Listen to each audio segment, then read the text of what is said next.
열왕기하 19장 14절에서 19절.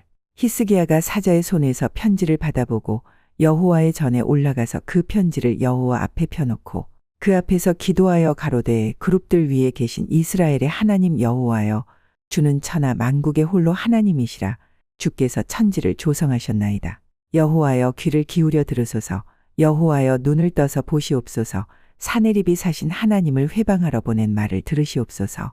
여호와여, 앗수르 열왕이 과연 열방과 그 땅을 황폐케 하고 또 그 신들을 불에 던져 싸우니 이는 저희가 신이 아니여 사람의 손으로 지은 것 곧 나무와 돌뿐이므로 멸하였나이다.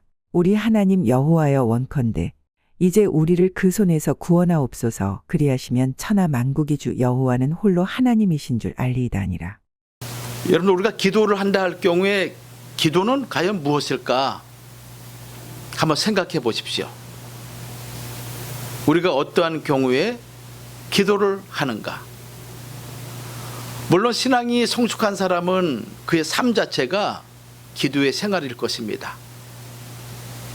그러나 그렇지 않은 많은 사람들은 어떤 경우에 기도를 하는가 하냐면은 우리가 힘들고 또 우리 힘과 능력을 어찌할 수 없는 그런 경우에 기도를 하게 되죠.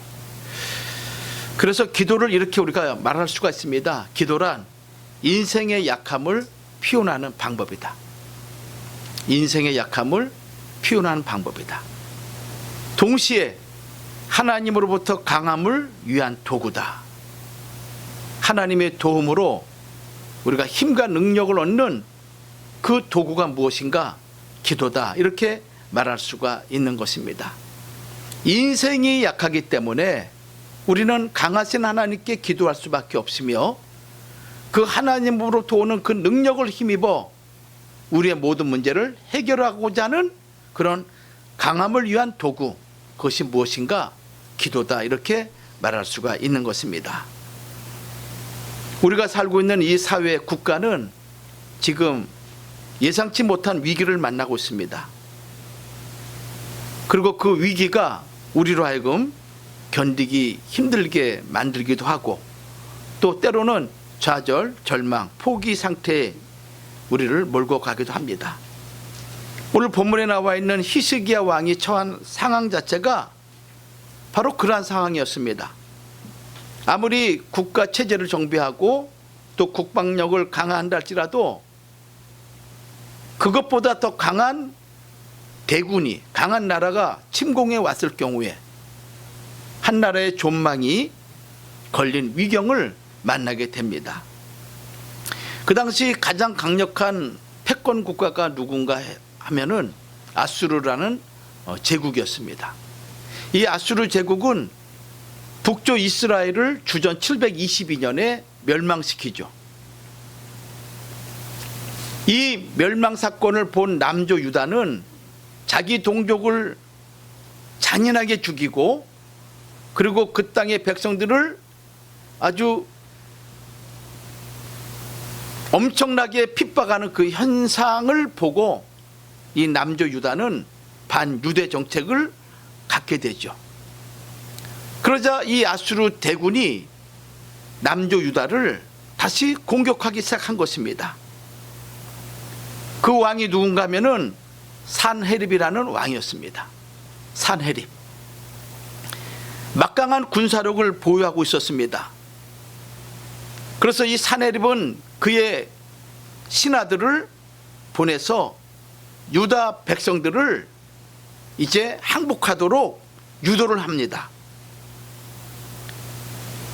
그래서 열왕기하 18장 이하의 말씀을 보면은 남조 유다 백성을 유혹하고 그리고 겁박하고 두려움으로 몰고 가는 그 내용이 어떤 내용인가 하면은 하나님을 모독하는 말과 그리고 히스기야 왕을 경시하는 말로 가득 찬 내용이 바로 그들이 보낸 편지와 그들의 말한 그 내용 속에 있었던 것이죠.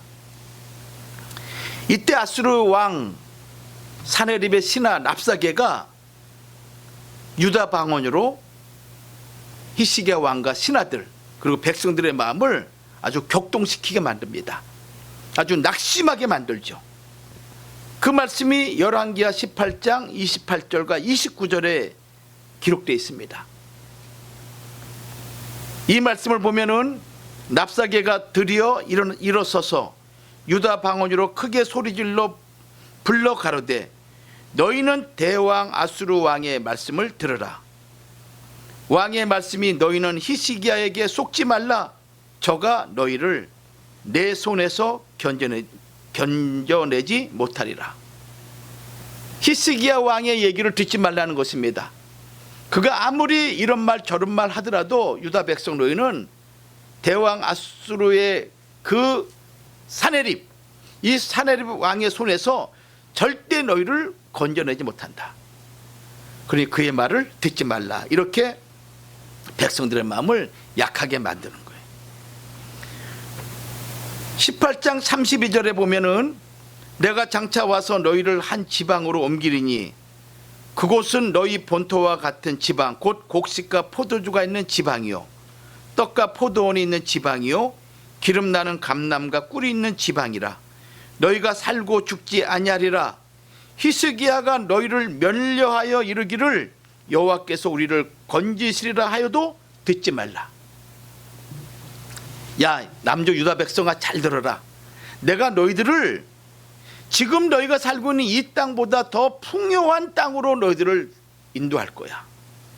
거기서 너희는 평안하게 살 수 있어. 그러니 히스기야 왕이 뭐라 하더라도 그 말에 너희는 마음 주지 말고 대왕 사네립 왕 그 왕의 말씀을 들어라. 그럼 너희가 살리라. 이렇게 말씀하고 있는 거죠. 얘기하고 있는 것입니다. 그러면서 하나님, 유일하신 참된 하나님을 모독하면서 그 하나님 여호와가 너희를 우리의 손에서 결코 구원할 수 없다라고 장담을 하고 있는 것입니다. 이것이 열왕기하 18장 35절이죠. 뭐라고 기록하고 있냐면은 열국의 모든 신 중에 누가 그 땅을 내 손에서 건졌기에 우리가 침공하고 우리가 점령한 수많은 나라들, 그 나라들마다 다 신이 있었다. 그 나라를 보호하는 신이 있었는데 그 신들 가운데서 자기 백성을 보호한 나라가 어디 있느냐, 보호한 신이 어디 있느냐라고 지금 겁박을 하는 거죠.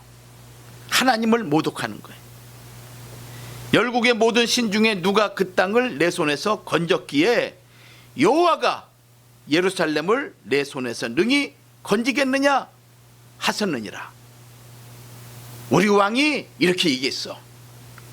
수많은 제국들이 있었지만은, 그리고 그 제국들의 신이 있었지만은 그 신이 우리 왕 사네립 왕에서 건져낸 신이 어디 있느냐. 너희가 여호와 하나님을 믿는다고? 그 하나님, 그 신도 예루살렘을 우리 왕에서 건져내지 못한다. 이렇게 하나님을 모독한 거예요. 이 말을 들은 히스기야 그리고 백성들, 그들은 사면 초가에 빠졌고 진퇴유곡의 그런 상황이었습니다.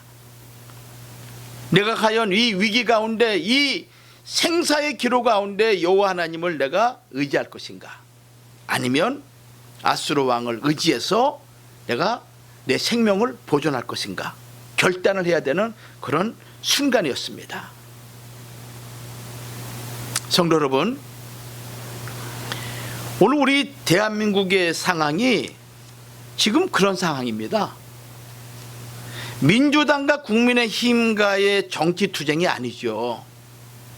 그런 나타난 그런 하나의 모습인 것입니다. 우리의 싸움은 혈과 육의 싸움이 아니라 악한 영들과 공중의 권세 잡은 자들, 사단 마귀의 그 영들과 싸움이 우리 기독신자들의 싸움인 것입니다.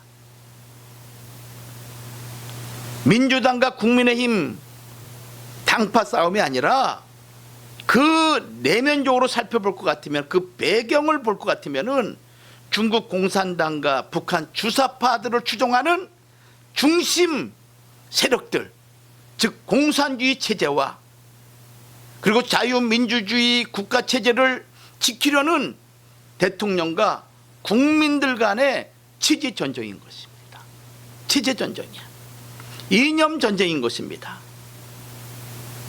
이 전쟁에서 우리가 패배할 경우에는 중국식 사회주의로 가는 그런 국가가 될 것인가? 아니면 승리해서 자유민주주의 국가체제를 유지하면서 자유와 신앙과 종교의 자유를 우리가 누리면서 하나님의 나라의 역사를 이룰 것인가? 아주 중요한 그런 갈림길에 있는 것입니다. 이 싸움에서 승리하는가 패배하는가에 따라서 우리 민족 현실과 미래가 결정되고 우리 자손들의 미래가 결정되는 것이죠. 성도 여러분, 공산주의가 언제 시작된지 여러분 아셔야 됩니다. 이 공산주의는 역사 속에 태어나지 말아야 되는 아주 무서운 악한 영들의 사상이죠. 1917년 11월 7일 레닌이 주도하에 볼셰비키 러시아 혁명이 시작이 됩니다. 그러면서 얼마나 많은 사람을 죽인지 모릅니다. 그 공산주의 역사가 1991년 12월 31일 날 완전히 붕괴하게 됩니다. 붕괴하게 돼. 그러니까 75년 만에 역사의 무대에서 공산주의가 사라지게 된 거예요. 여러분 생각해 보세요.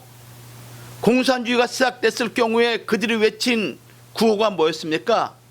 모든 백성들, 모든 국민들에게 동등한 자유와 그리고 동등한 어떤 그런 권리 또는 경제적인 자유함, 행복, 번영을 주장하지 않았겠습니까? 만약에 공산주의가 그렇게 외쳤던 자유와 번영과 행복이 보장이 되고 사실이라면은 어떻게 저렇게 75년 만에 허무하게 붕괴될 수가 있겠느냐 이 말이에요. 그렇지 않다는 것을 자기들 스스로가 포기함으로써 증명해낸 것입니다. 사회주의, 공산주의가 판을 치고 있는 나라일수록 여러분들 경제 부흥을 이룬 나라가 어디 있습니까? 공산주의가 들어가는 나라마다 무자비한 살상으로 피바다를 이루는 그 참혹상을 우리는 역사를 통해서 우리는 확인할 수 있어요. 제가 이 설교를 준비하면서 자료를 쭉 찾아봤어요. 공산 정권에 의해서 20세기만 1억 명이 죽었답니다. 공산 정권 아래에서 1억 명. 인류 역사상 가장 무자비한 그 학살이 있었죠. 그 학살이 어떤 학살이냐면은 나치에서 2,500만 명이 죽음을 당했어요. 2,500만 명. 근데 이 나치 학살보다 더 잔혹하게 사람을 죽인 정권이 어떤 정권이냐면은 공산주의 정권이에요. 여러분 말이 그렇지 1억 명이 인간이 얼마나 귀한 존재입니까 여러분들. 우리 목숨이 얼마나 소중합니까? 1억 명이 공산 정권 하에 다 죽어간 거예요.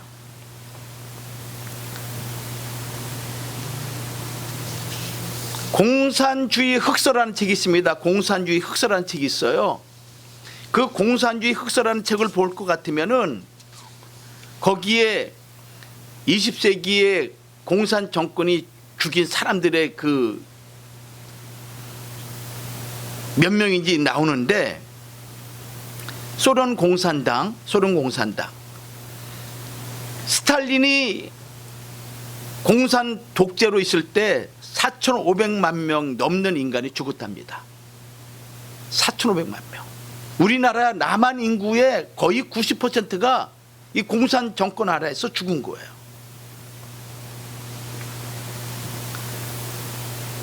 그리고 러시아 공산화 이후로 기독교인들이 2,700만 명이 학살됐다는 거예요.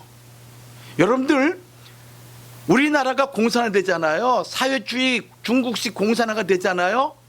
그러면 가장 먼저 죽음을 당한 사람이 누구냐면은 목사들이에요. 그건 6.25 때 증명되고 말았잖아요. 6.25 때.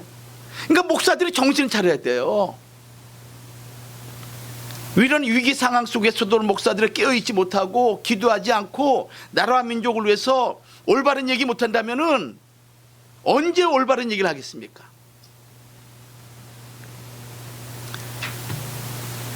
그래서 이 소련은 스탈린 정권 때 약 7천만 명이 학살당했다. 제가 얘기한 것이 아니라 자료를 근거해서 말씀드리는 거예요. 그러면 중국 공산당, 이 중국 공산당들도 엄청나게 많이 죽였는데 이 마오쩌둥, 이 모택동 때 엄청나게 많은 인구가 죽었답니다. 응? 6,500만 명이 사망했대요. 6,500만 명. 그리고 문화 대혁명, 그 홍위병에 의해 가지고 문화 대혁명이 일어나지 않습니까? 그래서 지식인들, 부자들, 그 다음에 제대로 사회에서 그런 교육을 받은 사람들, 이 사리 판단을 하지 못하는 9살에서부터 18세까지에 있는 아이들을 충동질 해가지고 사람을 죽이는데, 잔인하기가 그렇게 잔인할 수가 없을 정도로 사람을 죽였답니다. 기득권층들, 교수, 학자, 종교인, 기업인, 그리고 신앙을 갖고 있는 사람들을 무차별하게 인민재판으로 죽인 거예요. 여러분, 중국식 사회주의가 그렇게 무서운 거예요. 그런데 이제 민주당 정권이 그런 중국식 사회주의를 추종하고 있다는 거예요, 지금. 여러분, 킬링필드 아시죠? 그 크메르 루즈에 의해 가지고 사람들이 죽게 되죠. 그때 인원이 800만 명이었답니다. 인구가 800만 명. 근데 그 800만 명 가운데서 200만 명이 살해를 당한 거예요. 그러니까 170만에서 250만 명. 평균 200만 명이죠. 생각해 보세요. 4명 중에 1명이 죽은 거예요. 그래서 해골바가지가 산을 이루고 말이죠. 그 킬링필드라는 영화 여러분들 보신 적 있는지 모르겠지만은, 이 크메르 루즈, 이 정권을 잡은 사람이 누구냐면은 폴 포트란 사람인데, 이 폴 포트란 사람은 어떤 사상의 영향을 받았냐면은 마오쩌둥의 사상을 영향을 받은 거예요. 마오쩌둥 사상을 그대로 받아들인 거예요. 여러분, 공산화되면은 교회가 가장 먼저 사라져요. 교회가 가장 먼저 사라져요. 종교는 인민의 아편이라 그러잖아요. 응? 교회 재산이 몰수당하고 교회 교육이 중지가 됩니다. 그리고 종교인들이 대학살당하는 거예요. 그러니 우리 조국이 지금 위기 아닙니까, 여러분들?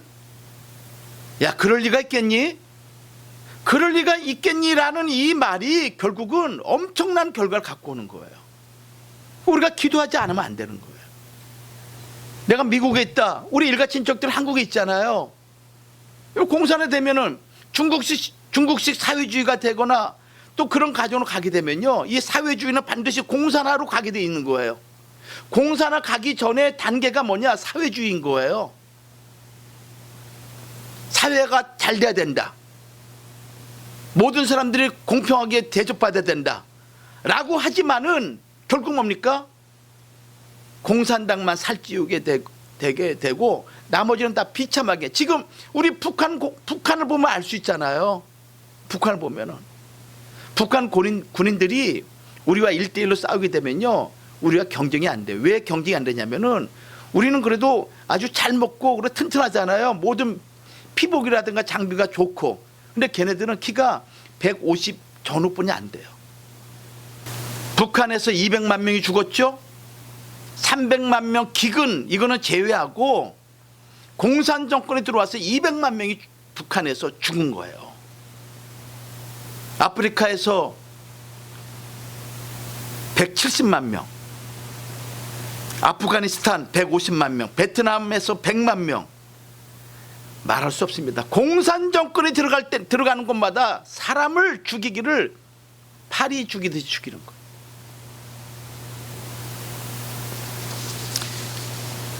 여러분, 우리나라를 볼 것 같으면 지금 왜 우리가 긴장하고 기도해야 되냐면은,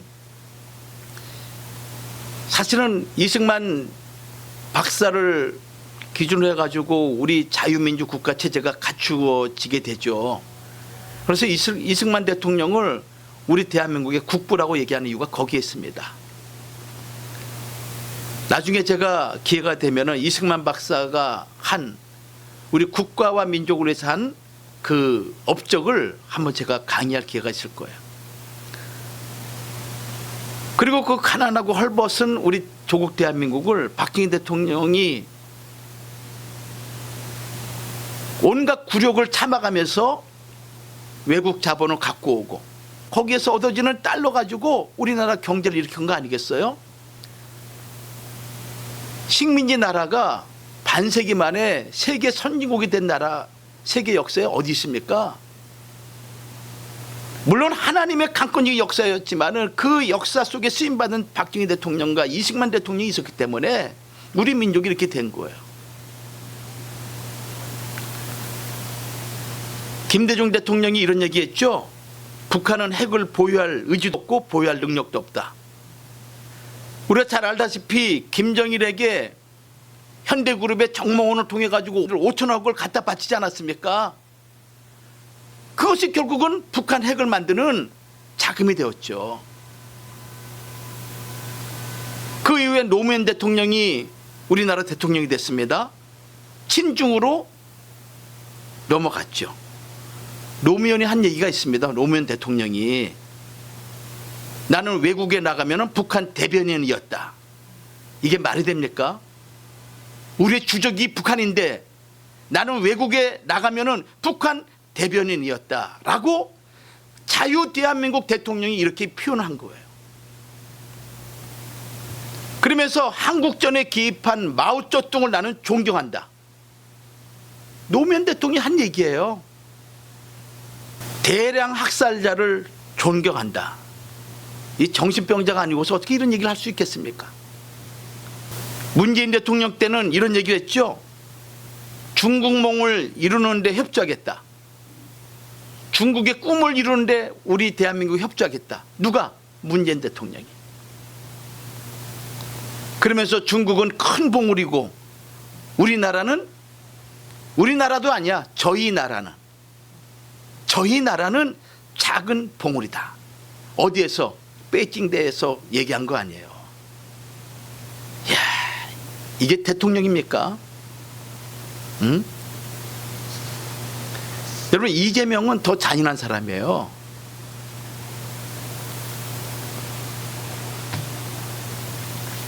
얼마 전에 중국 기자들과 비밀 접촉을 했죠. 그때 한 얘기가 무엇입니까?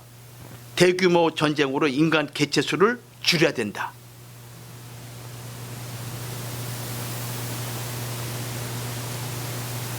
그러면서 문재인은 너무 착한 게 문제다.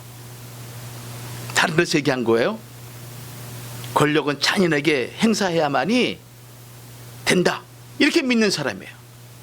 권력을 위해서는 반항하는 그 사람이 누구든지 간에 잔인하게 짓밟아야만이 된다라고 얘기하는 사람이 이재명인 거예요.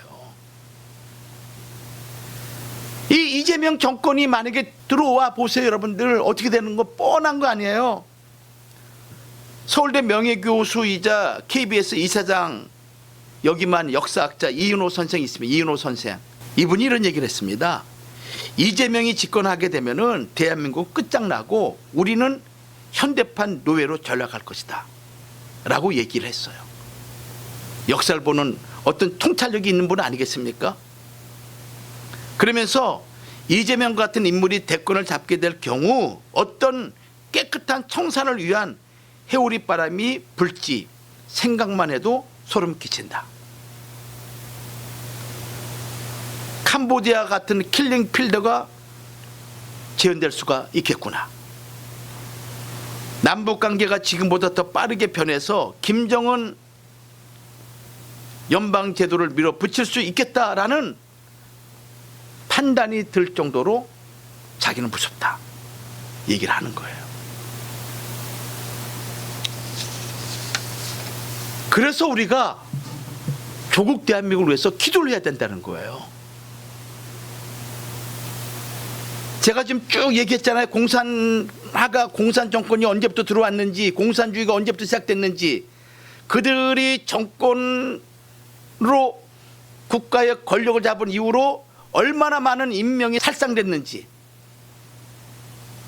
그들은 사람을 물질로 보는 존재들인 거예요. 물질로. 영혼이니 무슨 뭐 정신이 마음이니 그런 거 없는 걸로 그들은 생각하는 거예요. 그래서 그들은 때리고 억압을 하고 강제로 하게 되면은 언제든지 사람은 바뀔 수 있다라는 생각을 가지고 있는 사상, 그것이 공산주의 사상인 거예요. 그런 절체절명의 상황이 지금 현재 우리 조국 대한민국이에요. 윤석열 대통령이 만약에 헌법재판소에서 파면을 당하게 되면은 어떤 일이 벌어지겠습니까? 온갖 거짓과 가짜 뉴스로 선동질하고, 그리고 각 권력기관을 잡고 있는 이 민주당이 여러분들 국가를 한순간에 전복시키는 것은 시간 문제예요. 수많은 사람들이 거기에서 어떻게 합니까? 눈치 보면서 권력의 신여로 전락하게 되겠죠. 그때 가서 교회가 외친들 이미 늦은 거예요. 그래 안 그러겠어요? 늦었어요. 늦은 거예요 이제는. 아니 엊그저께 무슨 뭐 카톡도 조사한다면서요. 예? 뭐 내란 선동이니 뭐니 뭐 이런 얘기를 붙여가지고 카톡도 자기들의 입맛에 맞지 않으면은 고발하겠다는 거예요 지금. 성도 여러분, 이런 위기를 우리가 만나고 있어요. 히스기야 왕 때 바로 그런 절체절명의 순간이었죠. 우리가 생존하느냐 망하느냐, 우리 남조 유다가 역사 속에 사라지느냐 아니면은 끝까지 하나님의 영광을 나타내는 민족이 될 것인가, 그런 위기였습니다.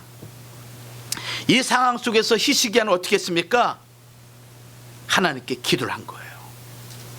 하나님께 어떤 기도를 했느냐? 첫 번째로 천하만국의 유일하신 하나님, 그 하나님께 기도한 거야. 천하만국의 유일하신 하나님이시다. 야 사내립 랍사게야, 너희가 아무리 다른 나라를 멸망시키고 우리한테 왔을지라도 우리가 믿는 하나님은 천하만국의 유일하신 하나님, 전능하신 하나님이야 라는 것을 이 히스기야는 분명히 했던 것입니다. 여러분, 오늘 우리도 이런 기도의 자세가 필요해요. 비록 우겨싸움을 당하고 그리고 동서남북 어디를 보더라도 희망이 보이지 않는 상황이라도 천하만국의 유일하신 하나님, 우리를 구원하실 분은 전능하신 하나님 한 분이라는 것을 내가 고백하는 것이, 이것이 이 위기를 이길 수 있는 비밀이 된다는 거예요. 열왕기하 19장 1절과 3절 말씀 보면 이런 말씀이 있어요. 특별히 3절 말씀 보면은 저희가 이사야에게 이르되 히스기야의 말씀이 오늘은 곤란과 책벌과 능욕의 날이라. 아이가 임산하였으나 해산할 힘이 없도다. 이 말씀을 좀 쉽게 표현하면은 지금은 하나님께서 우리의 죄에 대하여 징벌을 하시는 때입니다. 우리는 지금 수치스러운 궁지에 몰려 있습니다.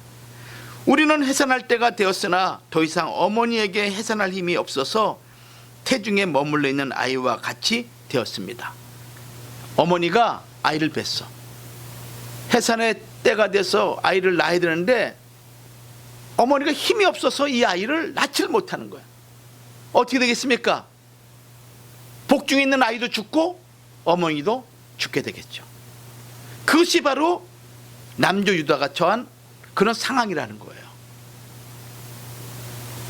저 강대한 아수르 제국을 이길 만한 힘이 우리에게는 전혀 없는 거예요. 그래서 이 히스기야 왕이 가장 먼저 취한 행동이 뭐냐? 자기 옷을 찢고 굵은 배로 갈아입고 여호와의 전에 들어가서 하나님 앞에 하나님 도와달라고 기도한 것이 오늘 본문의 내용인 거예요. 응? 본문의 내용. 그러면서 고백하는 그 고백이 무엇인가? 하나님은 전능하시고 유일하신 분이시다. 이것이 열왕기하 19장 14절과 15절, 19절 이렇게 두 구절에 의해서 나오죠. 우리 한번 열왕기하 19장 14절과 15절 말씀 한번 읽어봐요. 시작. 히스기야가 사자의 손에서 편지를 받아보고 여호와의 전에 올라가서 그 편지를 여호와 앞에 펴놓고 그 앞에서 기도하여 가로되 그룹들 위에 계신 이스라엘 하나님 여호와여, 주는 천하 만국의 홀로 하나님이시라. 주께서 천지를 조성하셨나이다. 네 가지를 고백하죠. 그룹들 위에 계신 하나님, 이스라엘 하나님 여호와. 두 번째는, 세 번째는 천하 만국의 홀로이신 하나님. 네 번째는 주께서 천지를 조성하신 분이 우리 하나님이시다. 이 네 가지로 고백한 거예요.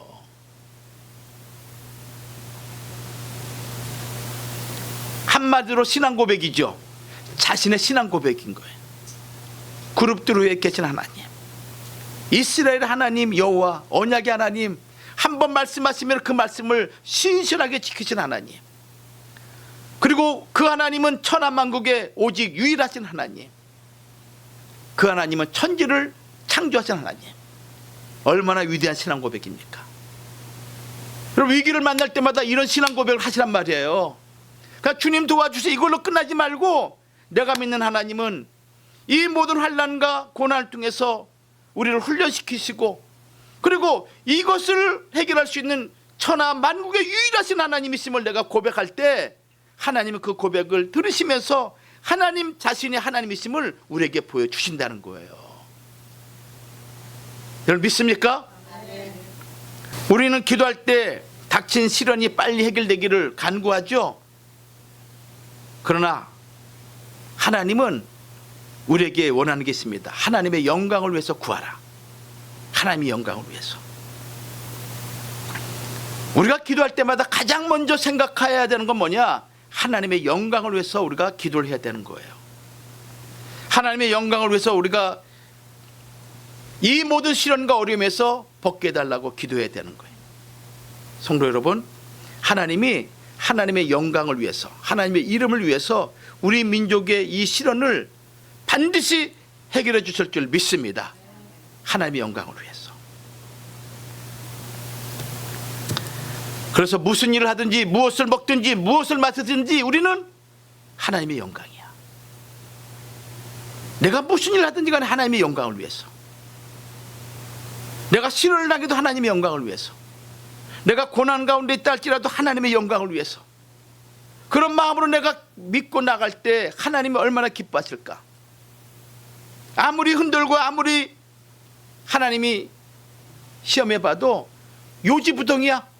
마치 오뚜기 같이 툭 건들면 넘어지는 것 같아. 근데 또 일어서 하나님의 영광. 이리 건들면 또 이리 넘어져. 또 다시 일어나는 거야. 오뚜기 같이. 그런 신앙의 사람이 되어야 되는 거예요.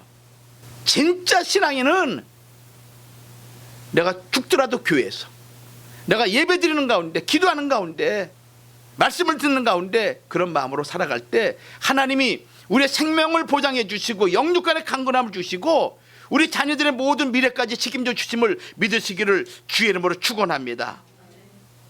이사야 43장 7절에 이렇게 기록되어 있지 않습니까? 물은 내 이름으로 일컫는 자 곧 내가 내 영광을 위하여 창조한 자를 오게 하라. 여러분들은 하나님의 영광을 위해서 하나님이 창조하신 분들입니다. 그러므로 당연히 하나님이 영광을 받으셔야죠. 그리고 여러분들은 그런 의무가 있는 것입니다. 하나님의 영광을 위해서 고백을 해야 되고 그렇게 살아가야 되는 거예요.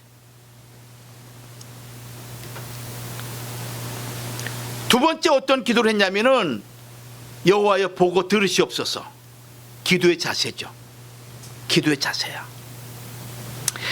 아까 천하만국의 유일하신 하나님, 이것은 기도의 내용이에요. 기도의 내용. 내가 기도할 때 어떤 내용으로 기도해야 되느냐? 천하만국의 유일하신 하나님. 그것이 기도의 내용이야.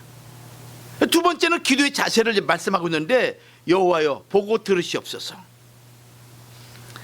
사내립이 보낸 편지가 있었습니다. 그 편지를 봤더니 하나님을 우습게 여기고 남조 유다 백성을 우습게 여기는 내용으로 가득 차 있었습니다. 그것을 읽기가 너무 참담한 거예요. 그래서 그 편지를 하나님의 성전에 올라가서 그 제단 앞에 펼쳐놓고 하나님께 기도를 한 거예요. 기도를. 이 행동은 무엇이겠습니까? 이것은 하나님께서 분명히 이 편지를 보실 것을 믿고 그런 자세를 취한 거예요. 그런 자세를. 의로운 재판장이신 하나님이 반드시 이 악한 말과 그들의 글에 대해서 심판해 주실 것이라는 확신을 가지고 하나님께 올라간 거예요. 여러분, 기도할 때 그런 자세를 가지란 말이에요. 내 기도를 하나님 반드시 응답해 주신다. 내가 하나님께 고백하고 내 마음에 하나님 앞에 토해내는 이거 하나님이 반드시 응답해 주신다. 이 마음을 가지고 기도할 때 하나님은 믿는 대로 이루어 주시는 거예요. 믿는 대로. 응? 그 편지 내용이 두 가지예요. 두 가지. 아수르 왕 사네립이 보낸 편지 두 가지. 하나는 뭐냐? 유다에게는 의뢰할 자가 없다. 마땅히 도와줄 자가 없다. 라는 것을 편지에 쓴 거예요. 야, 남조 유다야, 너희를 누가 도와주겠느냐? 북조 이스라엘은 이미 오래전에 나에 의해서 멸망을 당했고 내 주변 나라들은 다 하나같이 우리의 식민지가 됐는데 너희 조그만 나라가 감히 내 손에서 벗어날 수 있을 것 같아? 또 너를 내 손에서 구원해 줄 자가 있을 것 같아? 라는 그런 내용으로 기록되어 있는 거예요. 뭐 애굽을 믿어? 웃기지 마. 애굽도 한순간이야. 우리 위기 만날 때마다 내 마음에 의지하려는 사람이 있잖아요. 그거 웃기지 마라. 한순간이야. 이 얘기하는 거지. 두 번째는 히스기야가 우상을 제거하고 성전을 개혁을 하면서 새롭게 남조 유다가 하나님 앞에 의와 공의를 행하는 나라로 살려고 개혁을 하게 됩니다. 그거 하게 되면은 하나님이 너희 도와줄 것 같지? 천만의 만만의 말씀이야. 너희가 아무리 그런다 할지라도 하나님이 결코 너희를 지켜주거나 보호해주지 못해. 이 내용이 기록되어 있는 거예요. 이 내용이. 그러면서 한 걸음 더 나가서 우리가 이렇게 온 것은 이게 하나님의 뜻이 아니고서야 우리가 이렇게 올 수 있겠느냐? 어? 그러면서 자기들이 남조 유다를 점령하는 것이 하나님의 뜻인 것이냐? 이들이 얘기하고 있는 거예요. 열왕기 18장 25절에 우리 한번 봐요. 18장 25절 시작. 내가 어찌 여호와의 뜻이 아니고야 이제 이곳을 멸하러 올라왔겠느냐? 여호와께서 전에 내게 이르시기를 이 땅으로 올라와서 쳐서 멸하라 하셨느니라 하는지라. 야, 이 얼마나 이 참남한 말입니까? 응? 그러니 이 말을 듣는 순간 주변 모든 나라들이 다 멸망을 당했어요. 하나님이 아니고서야 이렇게 될 수 있겠느냐? 너희들 늘 말하지 않느냐? 우연이 없다고. 하나님의 뜻이 아니고서 어떻게 저럴 수 있겠느냐? 그러니 우리가 지금 너희 나라를 점령하는 것도 이게 하나님의 뜻이다라고 그럴싸하게 교활하게 얘기하고 있잖아요. 응?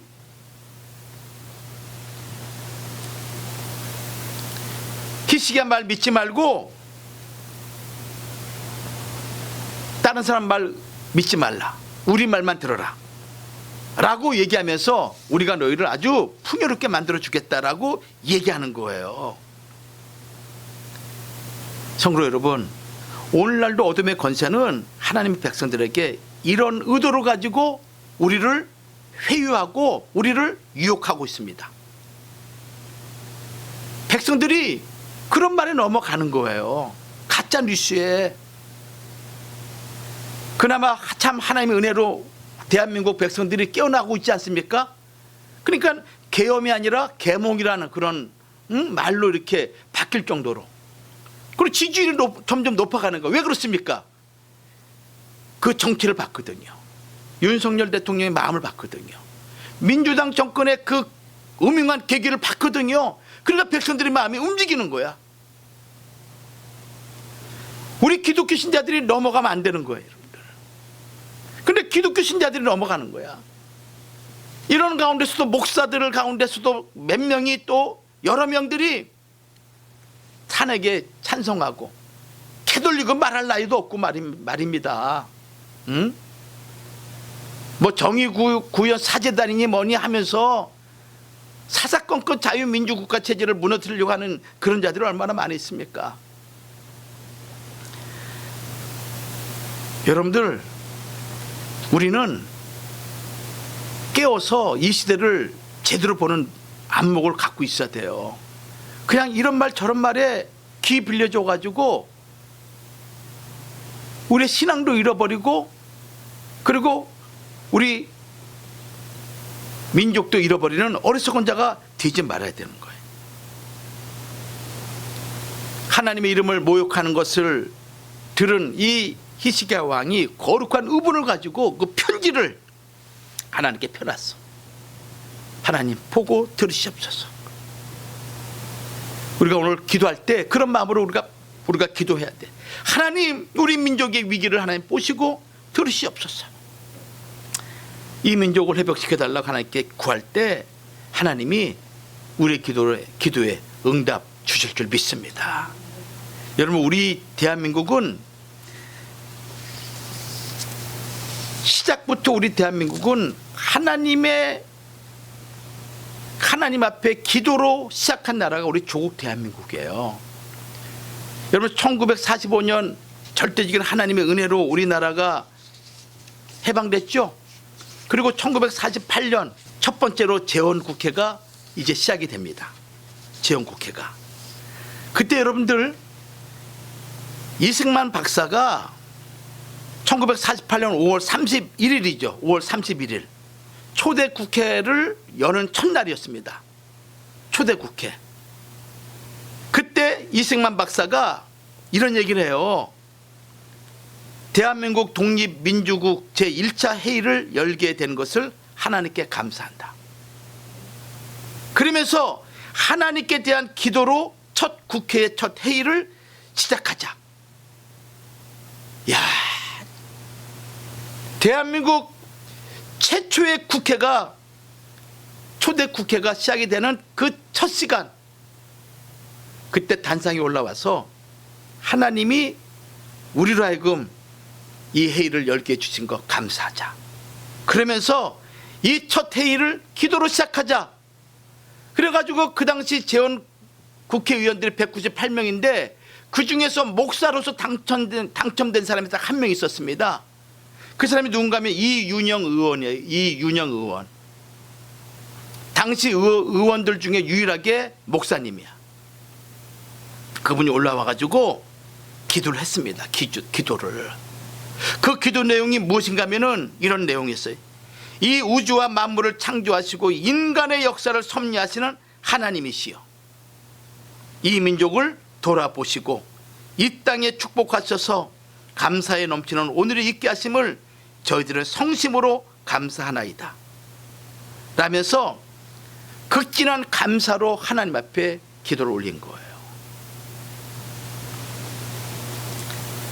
그러면서 거룩하신 하나님의 뜻에 의지하여 성스럽게 택함을 받아 첫 국회에서 민족의 대표가 되었음을 고백하면서 의원 일동이 양심의 정의와 위신을 가지고 업무를 완수하도록 하나님께 간구한 거예요. 이것이 여러분들, 이것이 국회 조찬 기도회의 출발점이 되었고, 그 다음에 국가 조찬 기도회, 대통령이 참석하는 국가 조찬 기도회의 출발점이 되는 그런 기도였던 거예요. 얼마나 놀라운 일입니까? 우리 한국 대한민국은 기도로 출발한 나라라니까요. 기도로 첫 국회를 기원한 거예요.